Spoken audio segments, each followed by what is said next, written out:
suis Christine Fauvet-Lémar, je suis la conseillère du recteur pour le numérique éducatif, ou plus simplement la DRAN, déléguée de région académique au numérique éducatif, la DRAN.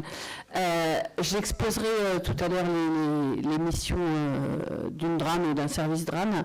Je tenais tout d'abord à remercier Nathalie et toutes les personnes qui ont organisé, avec lesquelles on a co-organisé cette journée.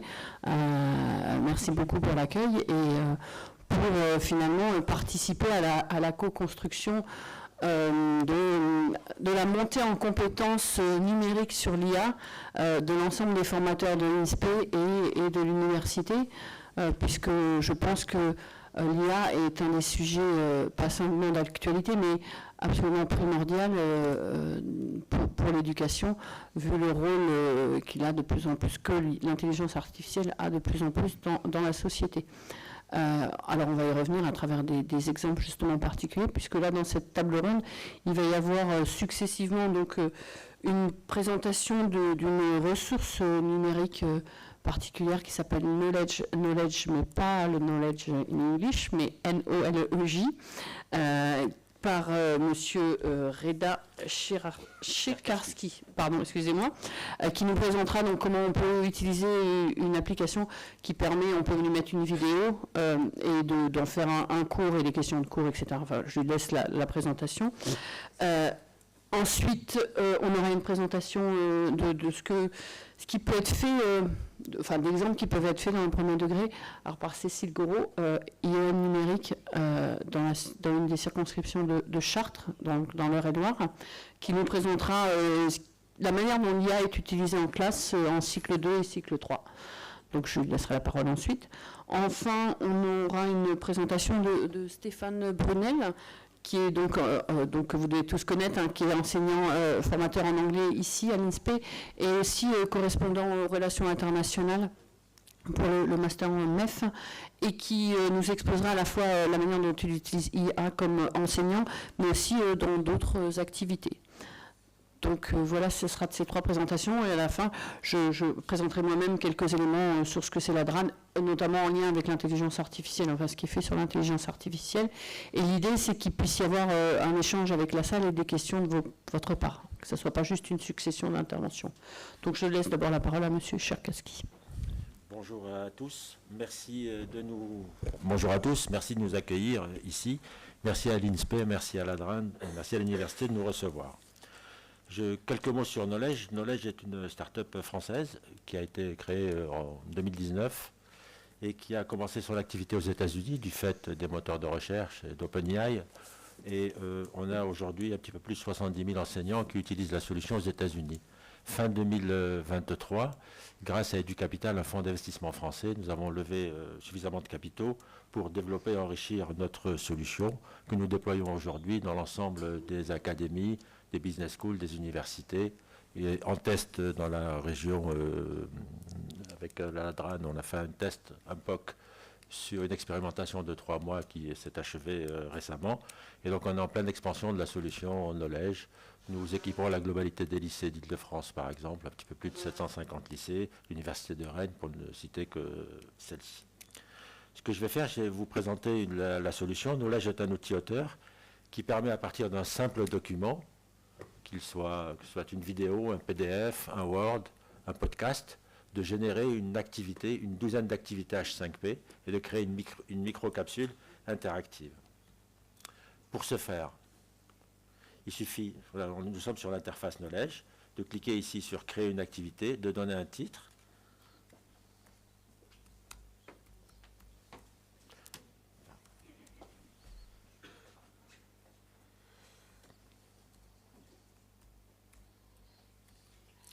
De sélectionner ici la langue. Nous travaillons avec 7 langues, l'anglais, le français, l'italien, l'allemand, le portugais, l'espagnol, le néerlandais. Il y en a d'autres en cours de développement. Dans le cas de ma présentation, je vais utiliser le français. Et nous avons 3 possibilités.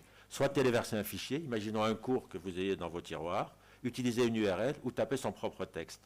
Dans le cadre de la présentation, je vais utiliser une URL. Donc c'est une URL sur le cerveau. Je vais faire un petit copier-coller. C'est une... CTRL-C, CTRL-V. C'est une vidéo d'une dizaine de minutes et on va voir qu'on va générer un cours complet avec une douzaine d'activités en un petit peu moins de 5 minutes. L'autre possibilité, on a la possibilité d'avoir un choix de lecture, donc de cette microcapsule, semblable à la source.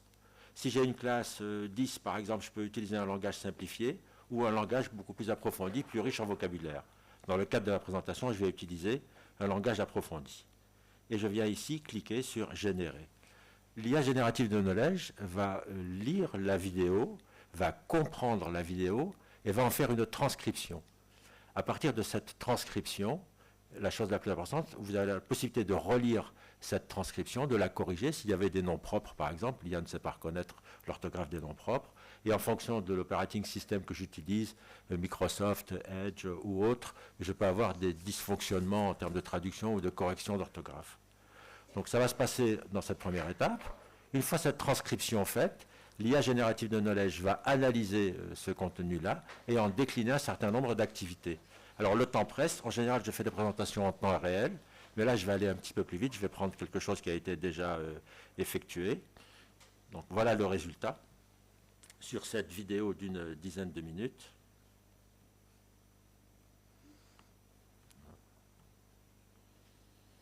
Ça va se faire en temps réel, je pourrais le faire. Bon, je n'ai pas suffisamment de temps.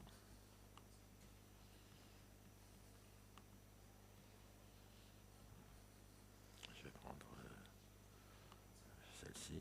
Pourquoi j'ai pas ma vidéo?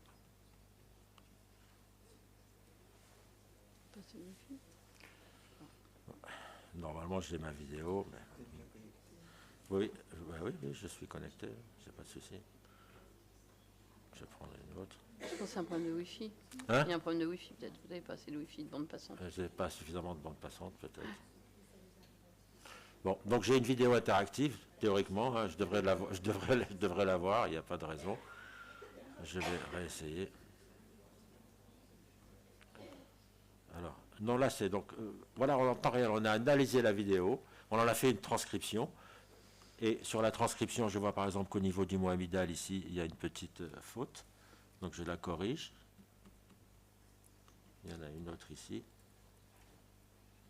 Je la corrige. Une fois que je suis d'accord avec cette transcription, c'est à partir de cette transcription que vont être générées la globalité des activités H5P. Donc je viens cliquer et là, théoriquement, je vais pouvoir organiser et structurer mes questions H5P, mes activités H5P. Je retourne voir si j'ai une possibilité. Non, je n'ai pas suffisamment de bande passante pour lire la vidéo. Normalement, je devrais avoir ma vidéo. Sur cette vidéo, nous, on n'y touche pas. On vient tout simplement rajouter des interactions. Ah, voilà, nous l'avons ici. Donc, je vais lire ma vidéo. Ici, en dessous, j'ai la transcription de ma vidéo avec l'URL que j'ai choisi, normalement ici. Voilà. L'URL qui m'a servi donc de test, j'ai la source. Et cette vidéo, je vais pouvoir aller la lire.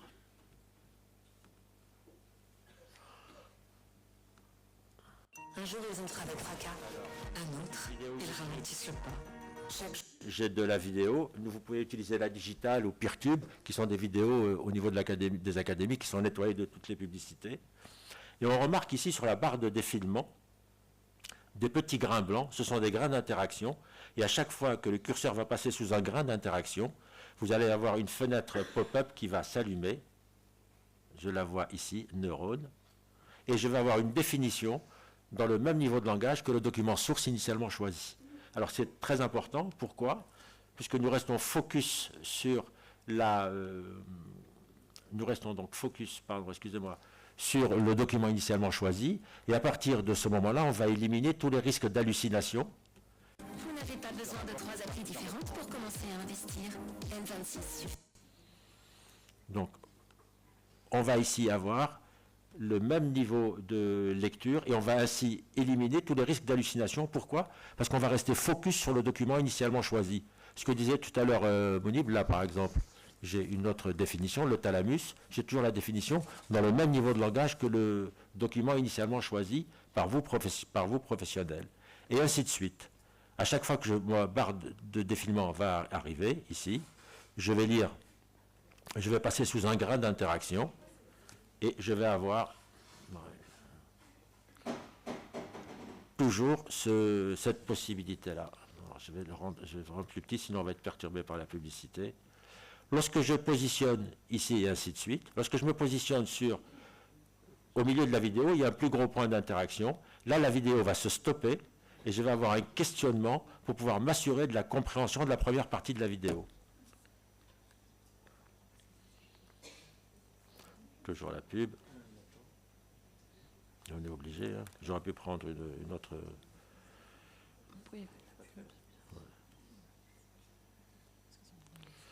J'essaie de faire vite. Donc voilà, là j'ai un questionnement sur la première partie de la vidéo.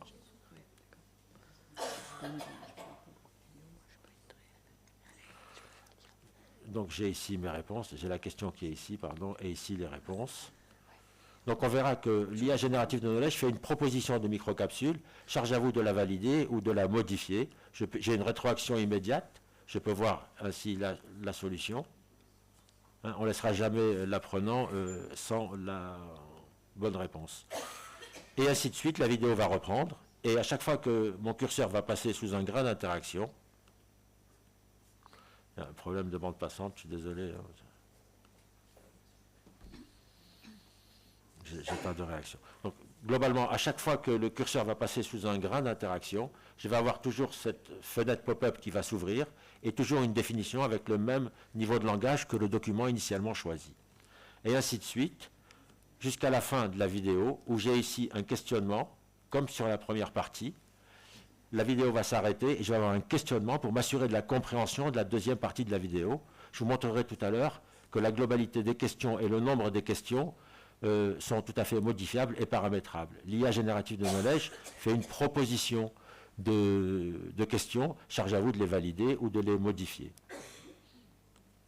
Si je continue ma vidéo, dans quelques secondes maintenant, je vais avoir un petit tableau de bord qui va me situer mon niveau de compréhension de la vidéo avec un nombre de bonnes et de mauvaises réponses. Toujours la pub, je suis désolé, pour Nespresso cette fois-ci. Ah non, Senseo. Donc voilà, j'ai ici un petit tableau qui me situe que normalement je devrais relire ma vidéo pour une meilleure compréhension. Ce que j'ai généré aussi, c'est un glossaire. Alors on voit que l'orthographe du mot amygdale a été corrigée. Et là j'ai une définition toujours dans le même niveau de langage que le document source initialement choisi. J'essaie d'accélérer.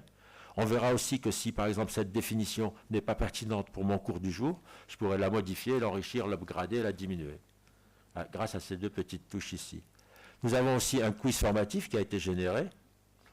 Alors, quel est le rôle de l'amygdale? Voilà. Donc, j'essaie de répondre aux questions. Il y a à peu près 25 questions qui ont été faites ici.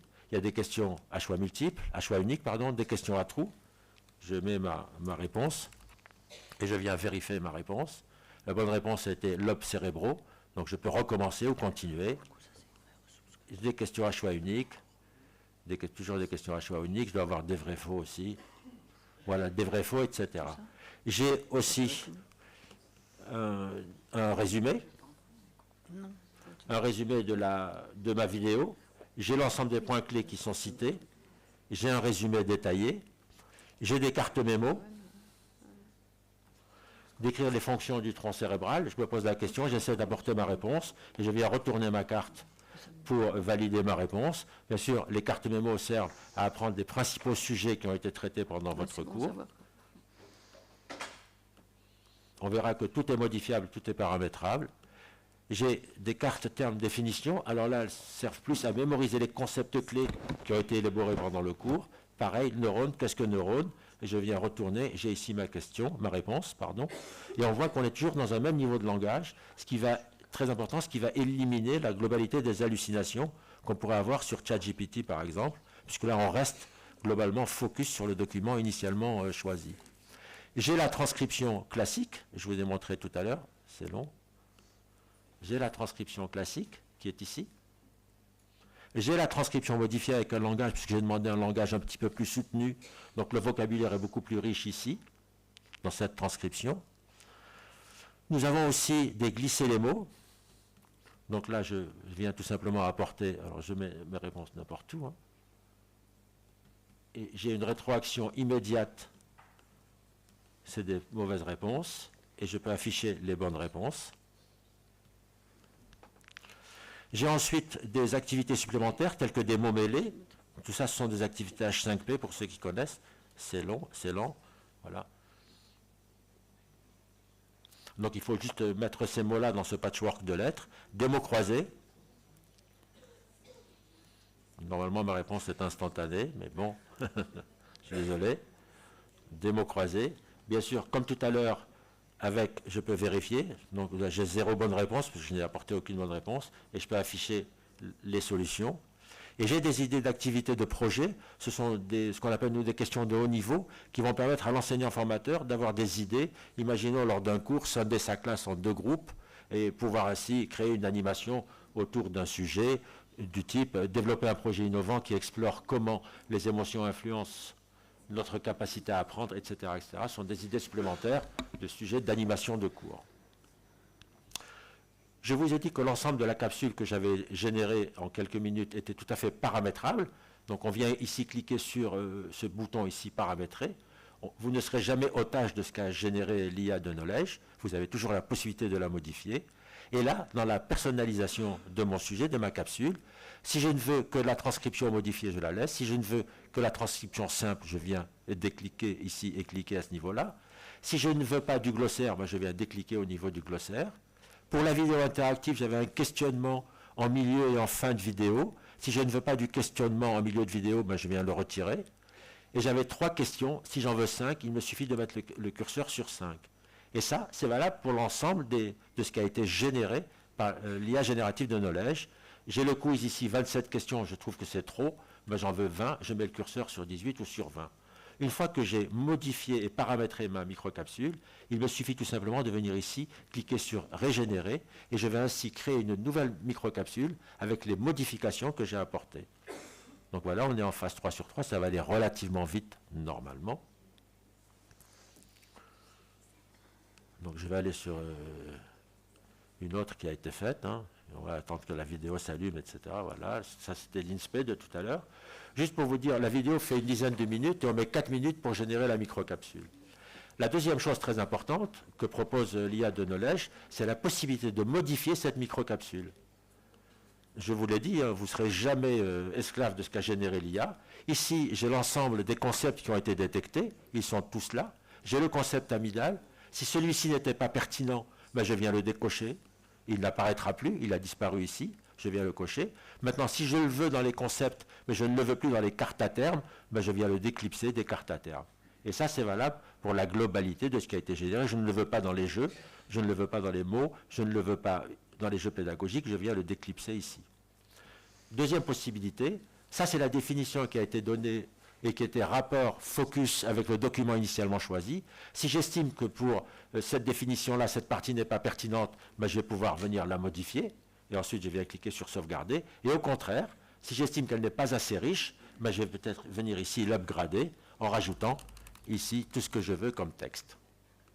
Et ça, je vous le dis, c'est valable pour la globalité des concepts. Si je prends par exemple le cortex, je peux faire exactement la même chose ici sur le cortex, modifier la définition, enrichir la définition, supprimer des cartes à terme, etc. Ça, c'est pour la partie concept. La deuxième chose qui a été générée, et la plus importante par l'IA de Knowledge, ce sont les questions. L'IA a généré ici 41 questions. Alors j'ai des questions à trous, j'ai des vrais-faux, j'ai des questions à choix multiples, j'ai des questions de haut niveau, et j'ai ici l'ensemble de mes questions. Pour rester focus sur mon sujet, en cliquant sur ce petit bouton, j'ai ici la transcription de ma vidéo, de manière à mieux organiser mes questions. Et si j'estime par exemple que cette question-là n'est pas pertinente dans mon cours, je viens tout simplement la décocher, elle n'apparaîtra plus. Si je veux la modifier, l'enrichir, grâce à ce petit bouton ici, je peux modifier le distracteur et venir la modifier, l'enrichir. Deuxièmement, si dans ma vidéo, un concept clé lié au cours n'était pas détecté ou n'était pas présent dans ma vidéo, je vais pouvoir ici rajouter une question ou plusieurs questions. On me propose de la rajouter dans les textes à trous, dans le vrai-faux, dans les questions à choix unique. Donc vraiment, j'ai une disponibilité totale et j'ai la main mise sur ce qui a été généré par l'IA. Ça, c'est au niveau des concepts, au niveau des questions. C'est valable, si je prends des questions à choix unique, je peux venir ici modifier le distracteur, modifier les définitions et modifier exactement tout ce que je souhaite. Je peux aussi rajouter des questions, je l'ai dit tout à l'heure. Et là, pour rester focus sur mon sujet, je peux tout simplement relire ma transcription. Je pense que c'est bien. J'en ai fini, le dernier petit chapitre. Maintenant, une fois que j'ai fait ça, donc je viens créer une nouvelle microcapsule. Et cette microcapsule, il ne me reste plus qu'à l'exporter sur la plateforme LMS que j'utilise. En général, c'est du Moodle. Donc je vais aller pour aller gagner du temps, et je vais exporter. Je vais vous montrer juste un export. On peut exporter, bien sûr, sur l'ensemble. Nous, on est agnostique. On sait utiliser toutes les plateformes du marché qui existent. En général, c'est des plateformes Moodle. Aujourd'hui, en plus, nous avons un agrément international mondial Moodle. Donc, on n'aura même plus à exporter. Sur votre propre Moodle, il y aura déjà l'activité Knowledge. On peut exporter le cours tout en un, toutes les activités, ou par exemple les cartes à terme, si je veux faire une classe inversée. Voilà, maintenant, je peux répondre à la globalité de vos questions sur le sujet. Je suis désolé, j'ai été... Non, c'est parfait, je vous remercie de cette présentation. On prendra les questions à la fin. Je vais déjà laisser la parole maintenant à Cécile Goron. Et il y aura bien entendu des questions. Hein. Alors, bonjour à tous. Donc, comme j'ai été présentée, je suis inspectrice de l'éducation nationale, mais dans le premier degré. Donc, moi, je travaille essentiellement avec des élèves qui vont de la maternelle jusqu'au CM2. Donc, c'est vous dire qu'on n'est pas tout à fait, on ne s'adresse pas tout à fait au même public. Je suis IEN numérique depuis cette année. Alors, numérique, c'est parce que j'ai une mission départementale pour porter le numérique. J'ai porté aussi les mathématiques, enfin je porte toujours les mathématiques dans le département, et dans un autre département, je travaillais aussi sur la maîtrise de la langue. C'est vous dire, je suis à l'image des enseignants que j'accompagne, je multitâche, on va dire ça comme ça. Une circonscription, c'est plusieurs écoles. Hein. Moi, j'ai 35 écoles, 4000 élèves, c'est pour vous situer. Et là, je vais vous parler d'une expérimentation dans une école. Hein, je ne veux pas que vous vous disiez, dans cette circonscription, dans ce département, ils sont tous complètement novateurs sur l'IA. Non, non, on expérimente, on découvre, ça nous questionne, et comme ça nous a questionné, on a essayé de trouver des réponses. Et puis, pour être tout à fait honnête, le questionnement, il est venu un petit peu malgré nous, parce que donc, je suis d'Eure-et-Loire, et en Eure-et-Loire, il y a Chartres, et à Chartres, il y a un maire qui un jour a fait un discours avec ChatGPT. Je ne sais pas si vous avez entendu ça, c'est un petit peu défrayé la chronique. Au 8 mai, discours du 8 mai, il avait le bras dans le plâtre, il a fait son discours du 8 mai, une fois qu'il a terminé son discours, il a dit en fait, c'est pas le mien, je l'ai fait générer par ChatGPT, et il a terminé par une petite phrase que je vais citer, je mets mes lunettes. Vous ne vous énerverez pas, c'est pas moi qui l'ai dit. Hein. Mieux vaut passer une journée sur ChatGPT qu'un mois avec un instituteur. Voilà. Donc, moi, je suis inspectrice de l'éducation nationale dans cette jolie ville de Chartres. Vous imaginez les enseignants le lendemain, le sourire, l'accueil, tout et tout. Donc, une fois que ça a été dit, on avait deux choix. Soit on était contrarié très fort, soit on trouvait une solution qui était la nôtre. Alors on a décidé, on a décidé qu'on n'était pas contrarié. Bon, ça s'est pas fait comme ça, hein. Mais bon, on a fait preuve de persuasion en se disant qu'il valait mieux être force de proposition pour pas laisser montrer que l'éducation nationale c'est un mammouth. Pas du tout. L'éducation nationale, on est aussi capable d'aller aussi vite que la musique ou de tout du moins courir à côté de la musique. Donc, on allait proposer quelque chose. Donc, j'ai travaillé avec une école dans ma circonscription en disant, bah, allons-y. Alors, puisque l'IA est quelque chose dont il faut qu'on s'empare. Nos élèves, vous l'avez dit tout à l'heure, les plus grands s'en emparent déjà.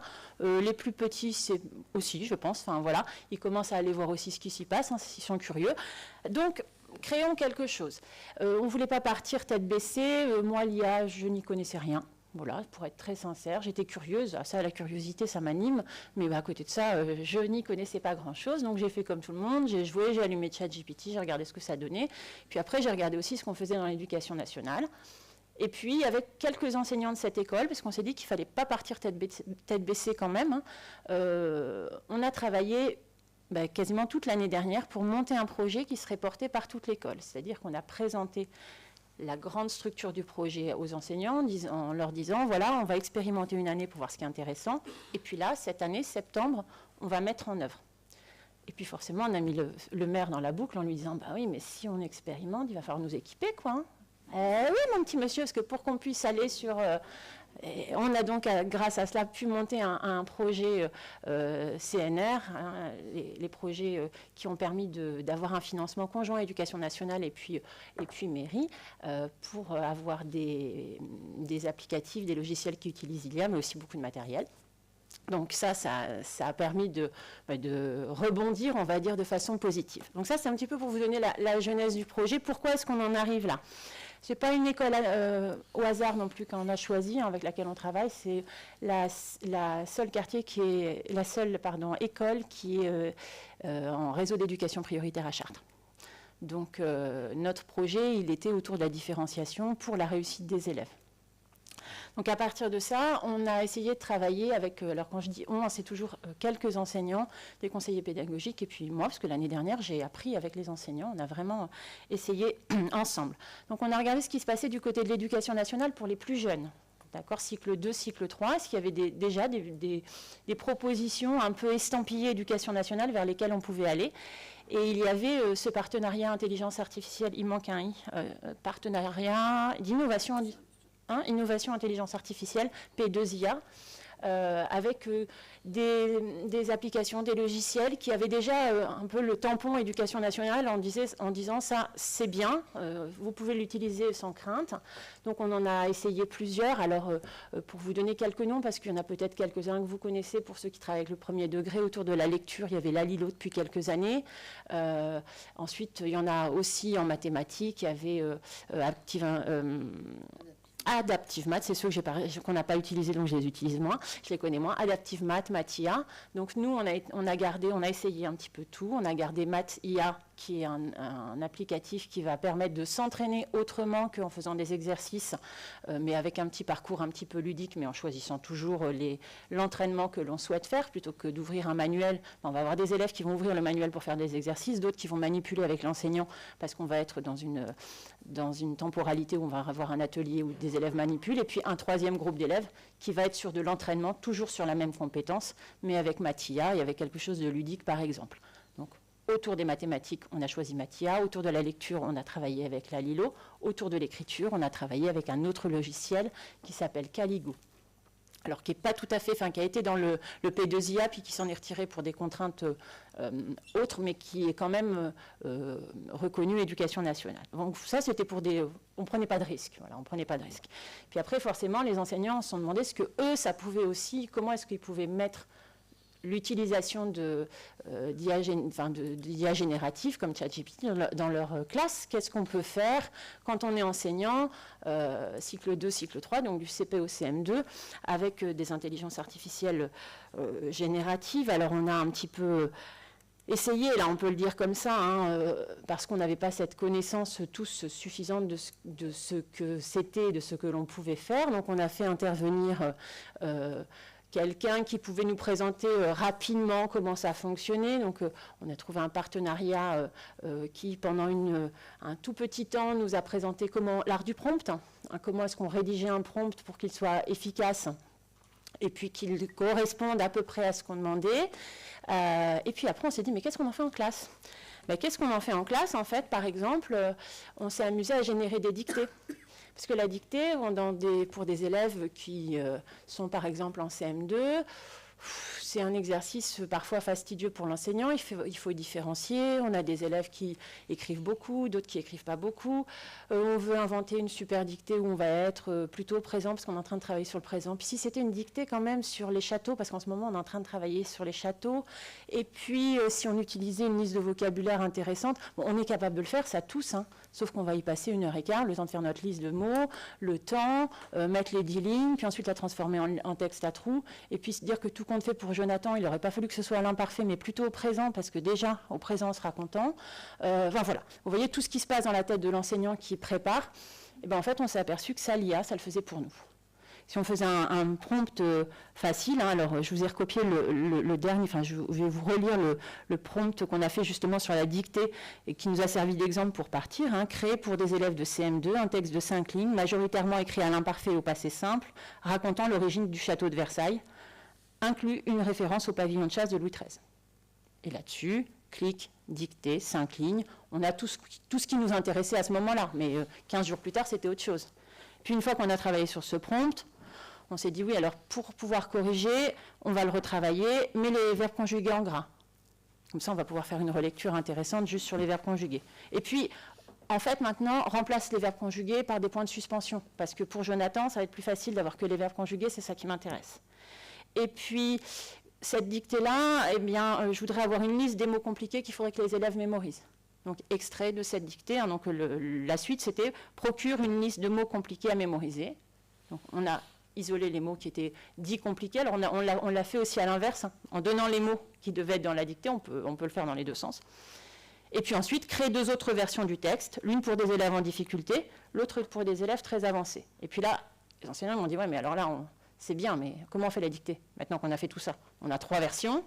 C'est formidable là, cette bonne idée, mais on ne va pas pouvoir dicter le même texte à tout le monde. » Et là, forcément, on a été découvrir autre chose. On a été vers TTS Maker qui permet de mettre en son la dictée, donc qui va nous lire le texte et permettre avec un casque pour quelques élèves qui vont avoir des besoins particuliers de pouvoir écouter la dictée plus doucement, de pouvoir écouter une autre dictée si c'est presque la même mais pas tout à fait, et donc de différencier vraiment sans que ce soit quelque chose qui prenne beaucoup de temps aux enseignants, parce qu'on sait bien que tous les enseignants sont convaincus de la nécessité de différencier.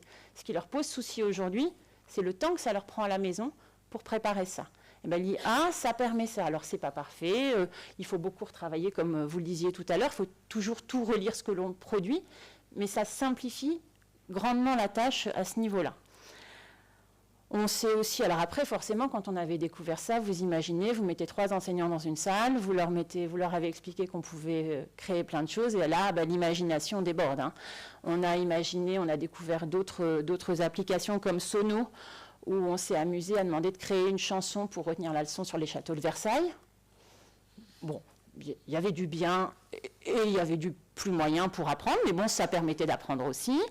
On a aussi travaillé sur les quiz, en travaillant à partir d'une vidéo courte sur YouTube, la transcription, en rentrant la transcription. Alors nous, on n'utilise pas ChatGPT, on utilisait Claude, mais c'est la même chose. Hein. On rentrait dans Claude et puis on demandait de nous poser 10 questions d'un niveau cycle 3. On les enlevait, on les travaillait avec un quiz, hein, vraiment tout simple.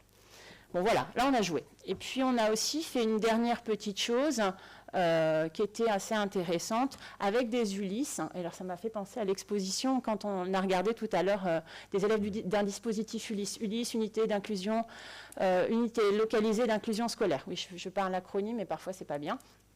Donc des élèves en grande difficulté. Les élèves en grande difficulté dans ce dispositif-là, parce que dans cette école, on a un dispositif Ulysse et un dispositif UPE2A, des élèves allophones, hein, qui ne parlent pas français. On a travaillé sur la production d'écrits et sur la lecture. Et là, sur cette action-là, j'avais un enseignant qui avait très envie d'essayer, donc on ne prend pas de risque, on essaie, on ne va pas faire de mal. Hein. Au pire, ce sera une séance qui ne marchera pas bien. Au mieux, les enfants auront passé un bon moment, donc ils auront appris des choses, donc ce sera bien. Donc dans ce dispositif, ils étaient en train de travailler sur le compte. Donc ils avaient appris à l'oral, bien sûr, parce qu'on avait des difficultés, notamment par rapport à l'écrit. Ils avaient appris comment était constitué un conte, hein, le début, l'événement déclencheur, les personnages, le lieu, enfin tout ce qu'il fallait pour écrire un conte. Tout ça, c'était bien au clair. Et le maître leur dit, mais si vous voulez, on va en faire un. On va écrire le nôtre. Oui, alors, si on avait un conte idéal, dites-moi, où est-ce que ça se passerait? Oh là là, alors, les enfants, évidemment, vous imaginez, CM, ça se passe forcément dans une forêt, mais par contre, les personnages, ils vont nous parler des personnages de Fortnite ou de je sais pas quoi, mais c'est pas grave. On les laisse avoir leur héros, ce qui leur plaît, pour ce moment-là. Donc on a les héros, on a tout ce qu'il nous faut, tout le cadre, l'événement déclencheur. On pose tout, mais par mots. On n'écrit pas d'histoire. On répond aux questions qui sont le questionnement qu'il vient avec l'enseignant, et l'enseignant prend Canva au moment parce que comme c'est difficile, on allait le faire en direct avec les élèves, on ne voulait pas se tromper. Donc on était Canva sur la plateforme enseignant. Et donc l'enseignant écrit devant les élèves, vidéoprojecteur, son prompt en mettant qu'il veut avoir un conte. Et donc dans ce conte, les personnages principaux sont, donc il écrit ce qu'ils ont décidé avec les élèves, ça va se passer à tel endroit, il va y avoir tel événement, et puis ça doit se résoudre de telle façon. Il relit aux élèves, vous êtes bien d'accord, on a bien mis tous les mots-clés qu'on voulait mettre, oui, clic. Ah oui, puis il dit évidemment que ça doit faire 10 lignes et être écrit avec des mots simples et plutôt un texte, je ne sais plus comment il avait mis, Il avait changé au niveau du temps, il avait retravaillé pour qu'il n'y ait pas de passé simple trop difficile à lire. Bon, on avait bien travaillé notre prompt. On a donc en clic 5 minutes, même pas, 5 secondes, un joli petit texte avec une petite histoire simple, on est d'accord, mais qui reprenait bien toutes les règles du conte. Ces élèves, ils lisent pas. Alors, forcément, ils voient ce texte apparaître au tableau. Alors, il y a 1 ou 2 qui sont lecteurs. Alors, le maître leur propose, est-ce qu'on commence à lire? Oui, bon. On avait une possibilité, soit on le passait dans notre ITS Maker et puis on l'écoutait. Bon, là, le maître était là, il n'y avait pas vraiment d'intérêt. Donc, il leur lit l'histoire. Et alors, forcément, les élèves, pas lecteurs, c'est leur histoire. Waouh! Donc, le maître devient magicien, là. Donc, waouh, super, oh non, mais c'est super, mais maître, oh là là, ce que tu as fait. Oui, mais vous êtes sûr qu'il y a tout dedans, tout ce qu'on a dit? Oh, bah oui, peut-être. Ah non, pas peut-être quand même, il faut quand même être sûr. On a confié à la machine la moitié de notre histoire, il faut qu'on soit sûr. Bon, je vous donne les mots, je vous donne le texte. Et puis vous allez essayer. Et puis voilà, forcément, nos élèves ils se mettent par 3. Celui qui lit un petit peu, celui qui va chercher le mot un peu comme ça. Et les voilà partis, nos petits élèves du dispositif Ulysse, sur un texte, en train de chercher leurs mots, s'ils sont bien dedans, et puis de dire « Ah, mais maître, c'est presque le même, mais celui-là, il y a un S à la fin. C'est pas le même, tu crois ?»« Ah ben si, mais pourquoi il y aurait un S ?»« Et oh, nous voulons en train de faire de la grammaire. » Et avec rien. Et donc le soir, ces élèves, ils sont repartis. Alors j'ai oublié la toute petite fin de l'histoire, c'est qu'il leur a proposé aussi de générer l'image pour illustrer leur texte. Parce que Canva, ça fait ça assez facilement, ça propose 4 images pour illustrer un texte. Donc le soir, ils sont repartis à la maison, ces braves petits, avec leur texte, leur image, l'enregistrement avec TTS Maker pour l'écouter avec papa, maman à la maison, pour leur dire, regarde ce qu'on a créé aujourd'hui. Et bien l'IA, ça a permis ça. On pouvait faire tout ça avant, de la même façon. La seule chose qui change, c'est le temps. Voilà. C'est clair. Donc voilà, après je pourrais vous en raconter plein d'autres, mais je vais m'arrêter là. Merci beaucoup pour cette présentation tout à fait stimulante. Eh bien, je vais vous laisser. Alors, oui. On va changer de place peut-être. Stéphane Brunel maintenant qui va nous raconter ses propres expériences. Et vous aurez tous le droit à des questions après. Bonjour à tous. Donc Stéphane Brunel, je travaille ici, je suis professeur d'anglais et formateur en didactique des langues étrangères. Et comme il vous a été dit tout à l'heure, je suis aussi responsable pédagogique des relations internationales de l'INSPE. Et c'est important dans ce que je vais dire. Juste pour me situer là dans la matinée, jusqu'à présent, vous avez, si je veux faire une métaphore sportive, vous avez assisté au PSG, au Real Madrid. Moi, je suis à peu près Chalon-sur-Saône en termes de IA. Donc j'y connais rien, je bidouille, et là on m'a dit c'est ça que je veux. Donc je suis là. J'utilise ChatGPT, uniquement ChatGPT, en fait je connais rien d'autre, parce que j'ai entendu dans la presse que ça existait. Donc je suis allé sur mon ordi, j'ai tapé ChatGPT, il n'y a pas besoin de quoi que ce soit, il faut juste s'inscrire. Et en fait je l'utilise. Et merci pour cette transition finalement, parce que je suis assez pris, comme la plupart d'entre nous ici, et mon objectif c'est de gagner du temps. Donc je l'utilise dans 3 buts principaux. En auto-formation, en tant qu'enseignant, on a évidemment cette tâche à accomplir tout au long de notre carrière. Je l'utilise dans le cadre de mes activités pédagogiques avec mes étudiants, et dans le cadre de mes responsabilités relations internationales. En auto-formation, tout simplement, quand je rencontre un terme ou des références qui me sont inconnues dans le cadre d'une lecture scientifique, par exemple, jusqu'à présent, j'allais sur Google et je tapais ce que je voulais savoir.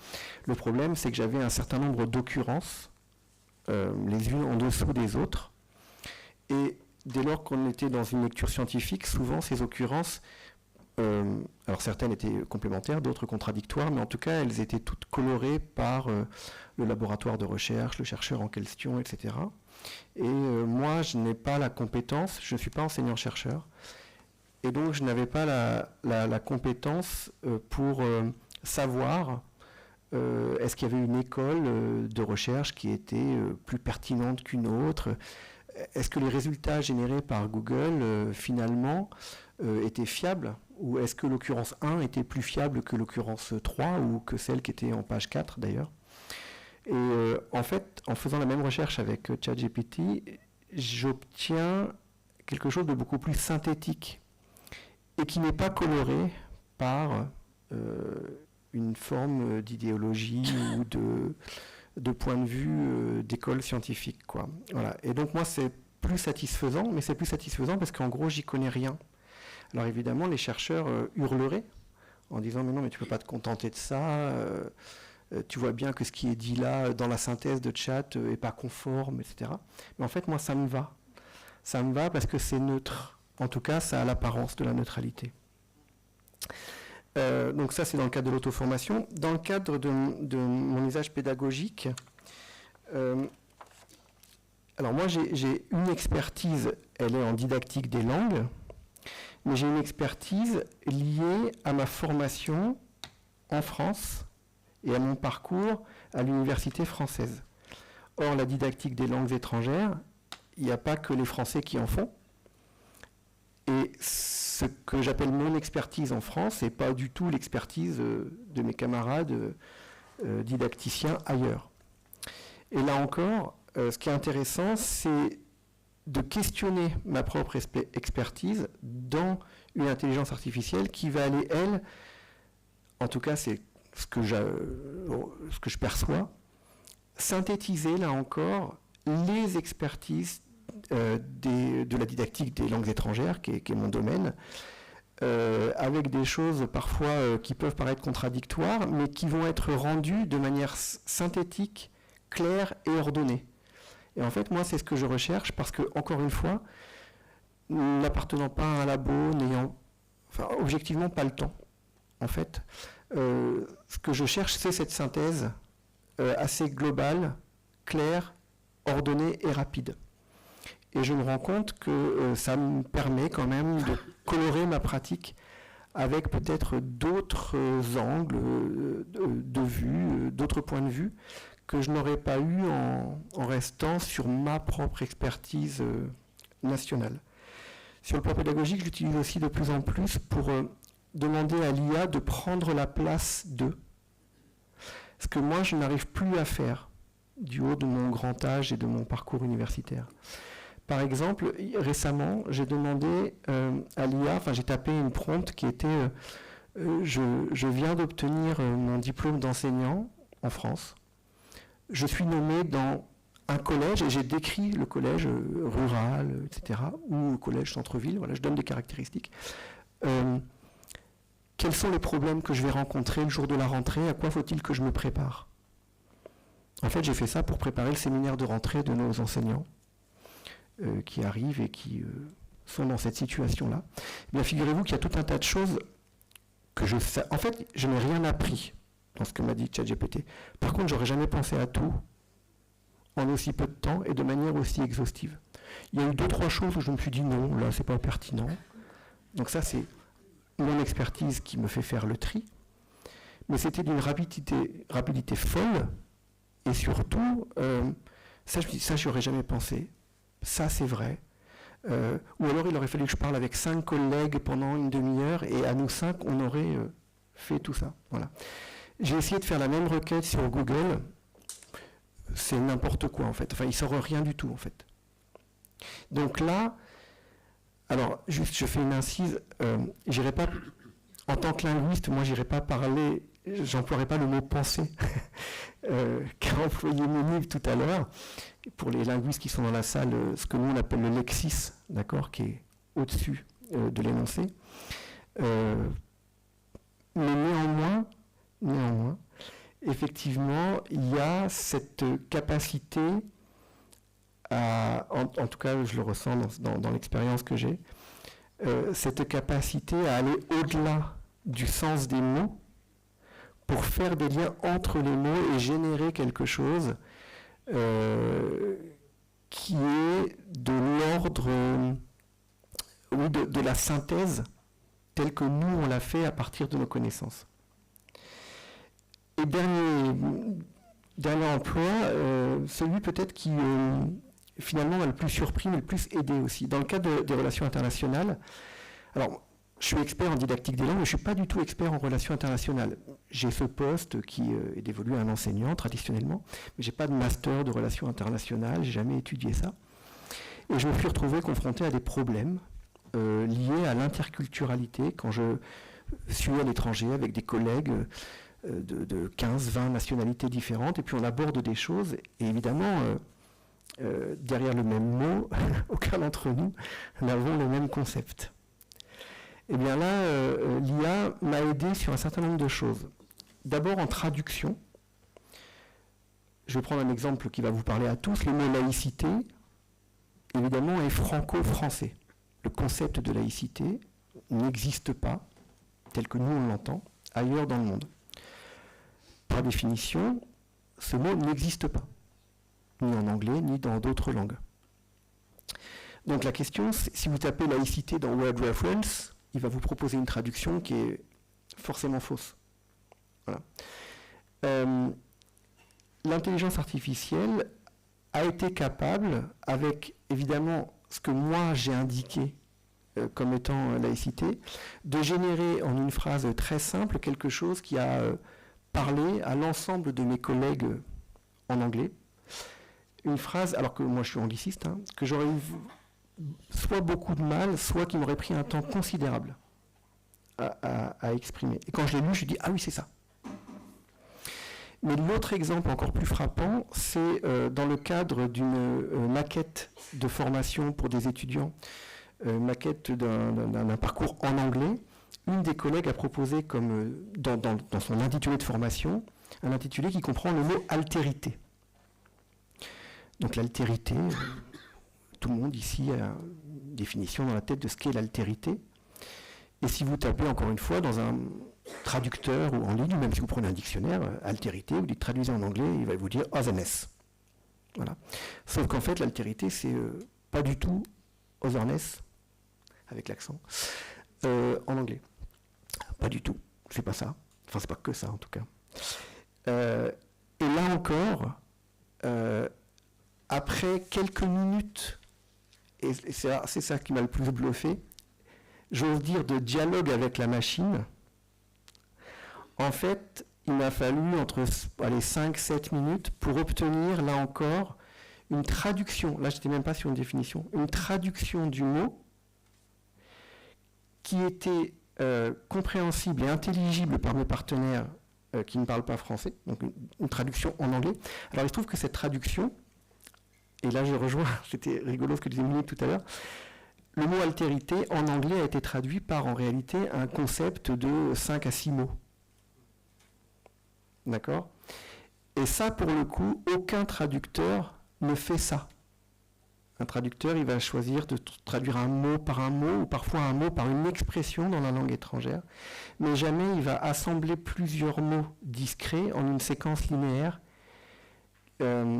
qui fera reconnaître le concept dans une langue étrangère. Voilà. Donc ça, c'était vraiment bluffant. Et pour être tout à fait, pour terminer sur une anecdote, j'étais autour d'une table avec, on était 5 en tout, 5 nationalités. Moi, j'étais donc français et les 4 autres étaient anglophones, mais de 4 pays différents, mais dont l'anglais est la langue maternelle. Un Américain des États-Unis, un Canadien, un Irlandais et une Anglaise. Et quand on a discuté de ce mot altérité, entre eux, ils n'étaient pas d'accord. Entre eux, ils n'étaient pas d'accord sur ce qu'était le concept du rapport à l'autre, etc.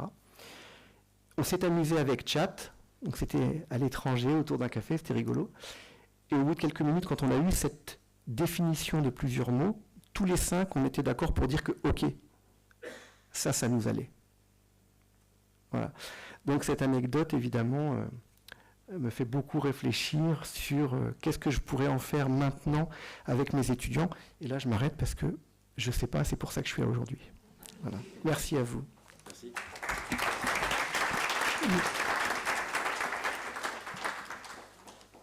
Merci. Merci pour tous les 3 pour vos présentations. Alors avant de vous poser des questions, je vais juste intervenir parce que finalement, si je devais résumer les 3 interventions avec quelques mots, je ne sais pas, on n'a pas fait un haut clap pour avoir les réponses, mais est-ce qu'on ne pourrait pas dire que l'IA permet un vrai gain de temps ? Alors je suis une économiste, à un moment donné j'étais maître de conf en économie dans la vie et j'aurais dit à mes étudiants c'est des gains de productivité qui sont faits avec l'IA, mais du coup, pourquoi? Pour pouvoir se concentrer sur des activités pour lesquelles, justement, la machine, les algorithmes, parce que l'IA, c'est des 0-1, comme l'a expliqué Mounib, ne pourra jamais nous remplacer. Et donc, tout l'intérêt de l'intelligence artificielle, c'est justement d'offrir différentes ressources, on va y revenir, qui permettent qu'on consacre le temps disponible de l'enseignant en classe, de la différenciation, voilà, pour le coup, la machine, elle ne pourra pas nous aider là-dessus. Donc je pense que c'est un vrai gain et d'où la nécessité, l'importance de former à l'IA. Et comme ça, je vais faire moi-même un teasing pour moi, en disant que c'est une des activités qui est menée à la DRAN. Je vais revenir un peu, puisque Nathalie Magnon souhaitait que je fasse un peu une présentation de ce que c'est que la DRAN, donc le service, la délégation numérique au numérique éducatif du rectorat. Alors pour le présenter, je vais revenir, mais alors très rapidement, sur quelque chose qu'on appelle la stratégie du numérique pour l'éducation, qui est née après la crise sanitaire et ses impacts que vous avez tous connus, sur l'éducation et sur d'autres secteurs, mais sur l'éducation, où finalement l'école s'est arrêtée, et qu'est-ce qu'on fait, quoi, enfin au sens fermé, comment on fait. Donc ça a eu un impact très fort sur les pratiques numériques des enseignants, des élèves, sur l'écosystème. Et à partir de là, le ministère s'est interrogé sur la manière dont on pouvait construire une stratégie du numérique pour l'éducation, ou du numérique éducatif. Et cette construction, elle a pris plus d'un an, où il y avait au niveau national un groupe qui réunissait l'Association des régions de France, l'Association des maires de France, des départements de France, des opérateurs réseau Canopé, etc., des DRAN et des DRASI. Les DRASI, c'est les DSI, donc c'est l'équivalent, c'est DSI. J'en faisais partie. Donc pendant un an, on a réfléchi à construire cette stratégie numérique qui a été publiée en janvier 2023 et qui comprend 4 axes sur lesquels finalement, à partir desquels on peut résumer les actions de la DRAN, enfin, voilà, en simplifiant. Mais je vais vous présenter ces axes en insistant tout particulièrement sur 2 qui sont les plus, à mon avis, les plus importants pour aujourd'hui. Alors, le premier, c'est l'idée que, et Cécile l'a mentionné quelque part, qu'il faut co-construire la stratégie numérique avec les collectivités territoriales. Alors, je parle dans l'éducation nationale, donc les collectivités, les communes pour les écoles, le département ou les régions, puisque, en fait, historiquement, c'était les collectivités financent les équipements et puis l'éducation nationale s'occupe de tout ce qui est pédagogie, etc. En fait, maintenant, il faut vraiment une stratégie de co-construction. Alors, bien entendu, l'éducation nationale s'occupe de pédagogie et les collectivités d'investissement. Mais quand même, ça doit être un projet qu'on construit. C'est pas juste on va donner des sous aux collectivités pour qu'elles s'équipent, quoi. Donc voilà, c'est un des axes sur lesquels on travaille et je travaille beaucoup avec le DRASI sur ces questions-là. On rencontre les collectivités territoriales. Le deuxième axe, c'est la montée en compétences numériques. Alors, quand on dit montée en compétences numériques, c'est à la fois des élèves, mais aussi, bien entendu, des enseignants, puisque pour pouvoir accompagner la montée en compétences numériques des élèves, il est nécessaire que les enseignants eux-mêmes soient formés enseignants. Et en fait, tous les cadres et tous les agents de l'éducation nationale doivent être formés au numérique, finalement, pour pouvoir assurer cette montée en compétences numériques.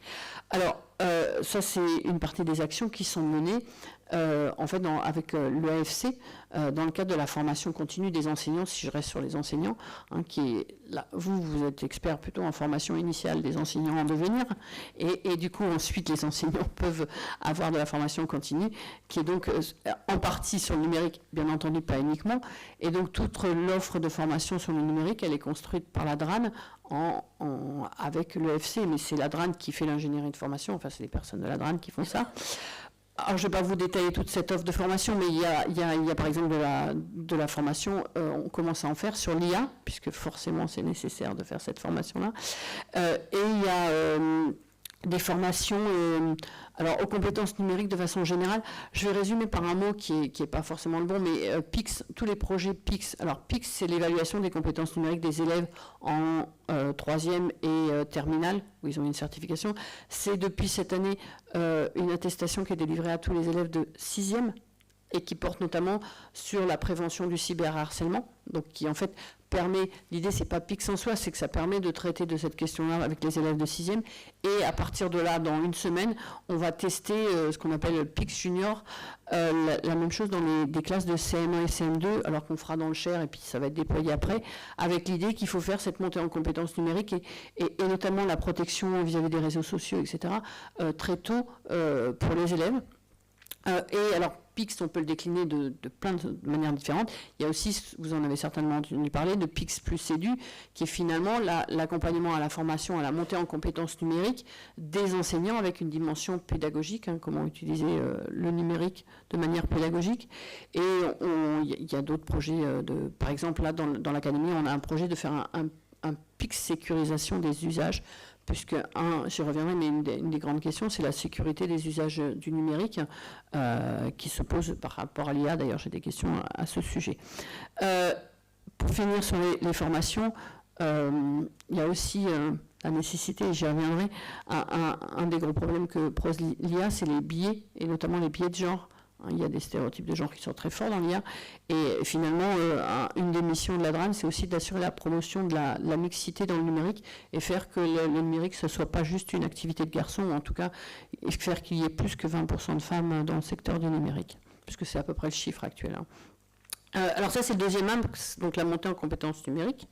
Le troisième, c'est le déploiement des communs numériques et des ressources numériques.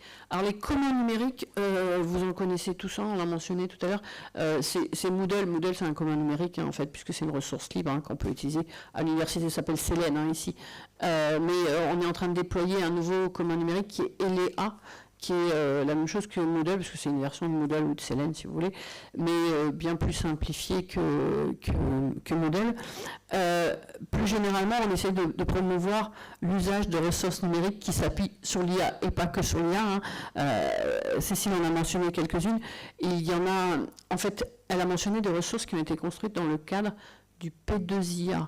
Le P2IA, donc, comme elle l'a dit, c'est le partenariat, en fait, c'était un partenariat qui a été mené entre des éditeurs de ressources, donc des entreprises privées, des chercheurs et des enseignants ou inspecteurs, etc., donc l'éducation nationale, avec l'idée de construire des ressources qui soient particulièrement bien adaptées aux besoins des enseignants. Alors les ressources qui avaient été construites, c'était en cycle 2, en maths et en français, et là actuellement, il y a une construction d'un P2IA pour le cycle 3, en maths, français et langue vivante, avec des ressources qui vont commencer à être co-construites en 2025. Du coup, ça c'est l'idée.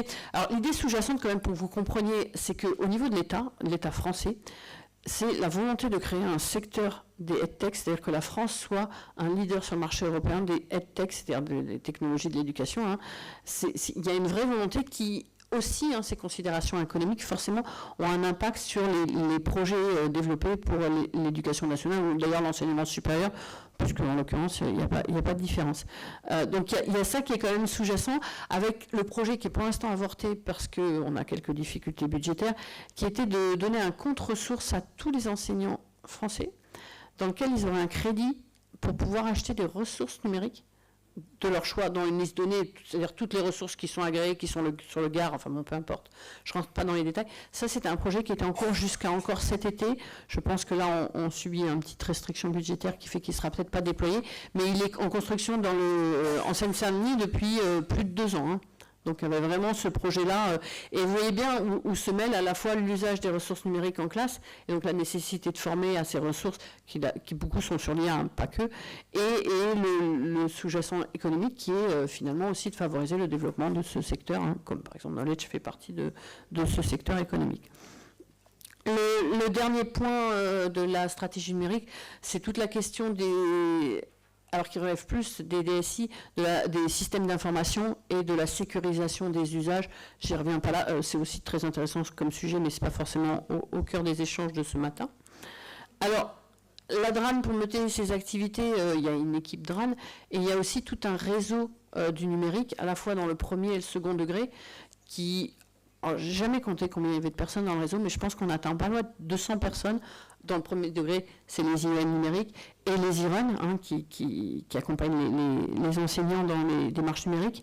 Et dans le second degré, on a des correspondants chefs d'établissement, on en a 13 dans l'académie, on a des chargés de mission qui sont des enseignants qui sont des chargés de mission de proximité pour le numérique, on a des référents numériques dans les établissements, enfin, je ne vais pas tous les mentionner, mais en fait c'est ce réseau-là pour qui le numérique, sauf dans le premier degré, n'est pas la mission principale, mais qui nous accompagne dans le déploiement des usages du numérique. Donc ça, c'est en gros présentation des activités de la DRAN, donc c'est piloter l'ensemble de ces dossiers ou de ces axes. Si je reviens maintenant sur la question de l'IA, il y a un certain nombre de projets qui concernent l'IA directement, alors qui sont soit justement essayer de déployer l'usage des ressources qui s'appuient sur l'IA, on y reviendra, comme celles qui ont été mentionnées, un P2IA, avec l'idée finalement quel est le point commun de toutes ces ressources, c'est que d'une part elles peuvent permettre de s'adapter au niveau de l'élève. Je ne sais pas si ça a été aussi bien dit que ça, mais c'est vraiment l'importance de ces ressources qui s'appuient sur l'IA, c'est de donner par exemple des exercices en mathématiques qui sont conformes au niveau de l'élève. Mais qu'est-ce que ça veut dire? Ça veut dire qu'ils ne sont pas trop durs. Donc l'élève ne va pas se dire bah non, je ne vais pas y arriver, mais ils ne sont pas non plus trop faciles. Et donc quelque part, ça favorise la persévérance scolaire. C'est vraiment ça qui est important pour l'élève. C'est une des choses importantes. Et l'autre intérêt de ces ressources, c'est que ça fournit des tableaux de bord aux enseignants sur les compétences des élèves par rapport à tel ou tel exercice. Alors vous allez me dire, on a déjà ces éléments-là quand on note des élèves. Mais quand on note des élèves, si on met, je sais pas moi, un 12 sur 20 à un élève, et puis on a nos 25 copies qui ont été corrigées, après on ne se souvient plus, celui-là il a eu 12 sur 20, mais c'est parce qu'est-ce qu'il n'avait pas comme compétence? Puis celui-là, je lui ai mis 12 sur 20 aussi, mais est-ce que c'est les mêmes difficultés qu'il rencontre que... Et en fait, les tableaux de bord des élèves permettent justement d'avoir une précision des informations. Oui, lui, il sait bien faire des soustractions, et puis lui, il bloque sur... Enfin voilà, je ne vais pas rentrer dans le détail, mais compétence par compétence qui ont par exemple été... qu'on a cherché à évaluer dans un exercice donné. Je parle de mathématiques, mais ça peut être en français, en lettres, enfin en histoire, etc. Et du coup, c'est un vrai atout, pareil pour les enseignants, et qui peut permettre à la fois d'avoir une vue complète sur ce que font les élèves, donc de pouvoir plus facilement différencier, parce que je vais pouvoir constituer des groupes de niveau, alors je ne vais pas parler du sujet d'actualité, mais qui s'appuiera justement sur cela. Il faut qu'il développe plutôt telle ou telle compétence. J'ai pu voir, le tableau de bord permet de me dire ça. Et vous voyez, c'est des ressources, on peut le faire, les enseignants, ils ont ça, on pourrait faire une liste en corrigeant ses copies, voilà, mais c'est bien trop long à faire, on ne le fait pas. Enfin, quand on est enseignant, on ne peut pas prendre le temps de faire ça. Donc c'est un des intérêts, un des avantages qu'offre l'IA, ces tableaux de bord. Parmi les projets qu'on développe, il y a une ressource qu'on utilise, je ne mentionnerai pas l'éditeur, c'est pas tellement ça propos, mais on a un projet qui s'appelle projet Taya, troubles autistiques et intelligence artificielle, où on essaie de voir dans quelle mesure mettre à la disposition d'élèves, donc souvent souffrant de troubles autistiques, une tablette avec des ressources numériques peut permettre à la fois de faire progresser ces élèves, mais aussi d'améliorer le climat scolaire. Alors c'est des élèves entre 3 et 9 ans, scolarisés en cycle 2. Et du coup, il y a un projet de recherche qui s'appuie là-dessus et qui essaye d'évaluer dans quelle mesure l'usage de ces ressources permet, ou permettra pas, parce qu'on est en train de l'évaluer, d'avoir des impacts à la fois sur l'élève et sur son environnement. Donc voilà. Pour rester sur les projets de ressources, je crois que je voulais en mentionner un autre. Oui, alors je ne sais pas si on l'aura, mais on va mener un projet sur la manière dont l'IA pourrait justement, sur toutes les données, nous permettre d'essayer de deviner avant l'heure, enfin de prédire avant l'heure, le décrochage scolaire en collège. Puisque le décrochage, voilà, l'élève, il est identifié comme décrocheur quand il ne va plus à l'école, ou en tout cas qu'il ne participe plus aux enseignements. Mais l'idée, c'est dans quelle mesure on pourrait, en ayant des informations qui reposent sur les notes, mais aussi sur l'absentéisme, sur la visite à l'infirmerie, etc., avoir une prédiction de ça. On me dit qu'il faut que je passe les questions. Alors, je vais juste poser mes 2 questions et puis on y répondra. La question, il y a un point qu'on n'a pas abordé du tout ce matin, c'est la question de la protection des données. Et quand on parle d'IA générative ou d'autres IA, on met des données dedans. Et on met des données qui ne doivent pas être nominatives, notamment pas celles des élèves, les étudiants encore ils sont majeurs. Mais ça, c'est une vraie question qui n'a pas été abordée et je pense que c'est quand même vraiment très important. Parce que par exemple, l'IA permettrait de faire, si je voulais faire une synthèse des mémoires que m'ont fait mes étudiants, je vais mettre tous les mémoires dans l'IA. Mais bien entendu, surtout si c'est des mémoires qui portent sur l'éducation nationale, si j'anonymise pas ces données avant de les mettre dans l'IA, il y a une vraie difficulté. Donc j'aurais voulu finir en disant qu'il faut à la fois démystifier l'IA, mais il faut faire attention à ce qu'on fait avec l'IA pour pas... voilà, il y a des choses à respecter, quoi.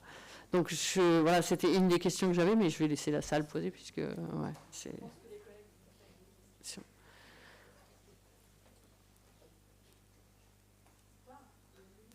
Si, moi je me suis interrompue, mais...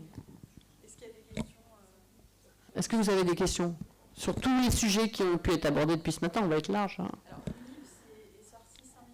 Donc pas Mouni pour l'instant, mais...